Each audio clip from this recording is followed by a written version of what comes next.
Oh, messieurs, vous vous attendiez, je le sais trop bien, à un pamphlet sur l'art du pamphlet. Votre esprit de négation fait tellement de bruit qu'il m'incombe plutôt de parler de lui.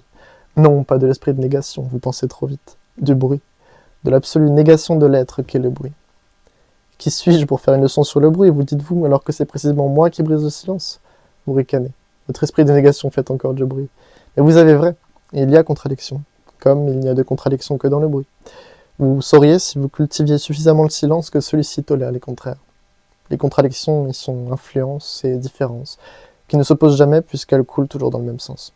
Je vous l'ai dit, vous le comprendriez si vous fréquentiez davantage le silence. Et je vous propose de cesser là nos incriminations respectives. Vous voudriez m'opposer, à moi qui le prêche, que le silence est d'or, et que ma parole, qui se veut d'argent, ne fait que le remplacer par du bruit. Je l'entends, sachez-le.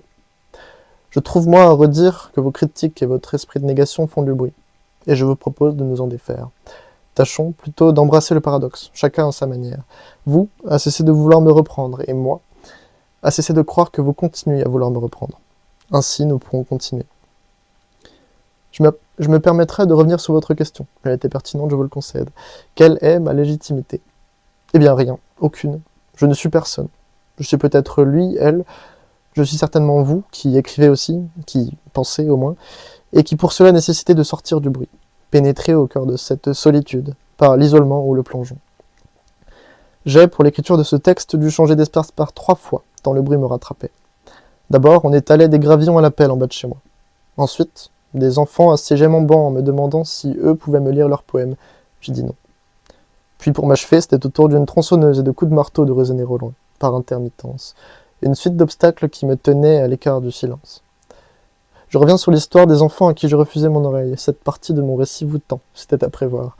Elle me tend aussi, il est vrai. Mais cette réaction n'était pas gratuite, rassurez-vous. La justification est la même qui me pousse présentement à user de la parole et du bruit pour faire l'éloge du silence. Je devais faire usage de mon nom, de mon esprit de négation, moi aussi, voyez-vous, pour me soustraire aux bruits sourds, aux bruits abrutis, comme aux bruits de la candeur et de l'innocence. Oui. N'est-il pas coutume de dire que la fin justifie les moyens? Il faut dire que le bruit sait prendre toutes les formes, même les plus inattendues, surtout les plus inattendues. Il ne reculera devant rien pour vous éloigner de votre solitude, de votre chemin, n'en doutez point. Au contraire, sachez douter de tout. Le bruit, je le répète, sait prendre toutes les formes.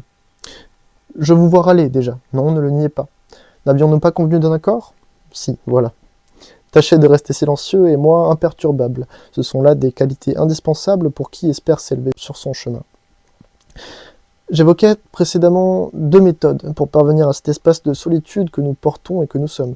2 manières d'appréhender le bruit sans en subir le joug. L'isolement et le plongeon. L'isolement, vous le comprenez facilement, il s'agit du degré 0 de l'exposition au bruit. C'est un moule rond et vide où le silence règne en maître et où la solitude peut s'épandre. Le plongeon, vous vous en doutez maintenant, en est le plus direct opposé. Un abandon au cœur même du bruit. C'est en être cerné tout entier et tant que cela pousse à reconnaître dans le chaos qu'il compose une forme absolue de silence. Voyez un gâteau dénommé bruit. Vide, il n'est qu'un moule, qu'une absence, un espace de possible, un silence. Celui-là même, lorsqu'il est coupé, disons en 4 parts, qu'il en manque une ou deux, celui-là réveille votre estomac. Vous voilà qui ajoutez de votre bruit et qui vous greffez implacablement au gâteau. Vous n'êtes plus celui qui mange, vous êtes mangé. Notez cependant, lorsque les 4 quarts sont remplis et qu'il n'y a ni intermittence ni tracé, que celui-ci ne fait pas gronder votre ventre. Il n'est plus seulement un gâteau. Il restait 2 quarts, vous lui rendez les 2 autres et il est devenu autre chose. Magie, 2 et 2 font 5. Vous voilà qui rebondissez sur votre chaise, inquiet. Vous m'opposez un souci de logique? Laissez-moi, une fois de plus, vous rappeler votre bruit et notre accord. Je m'y tiens, moi. Et je reprends. Entier et entièrement épuré, le gâteau devient abstraction. Il est dès lors une idée. Il n'est plus bruit, il est une idée du bruit. Là, précisément, il devient silence.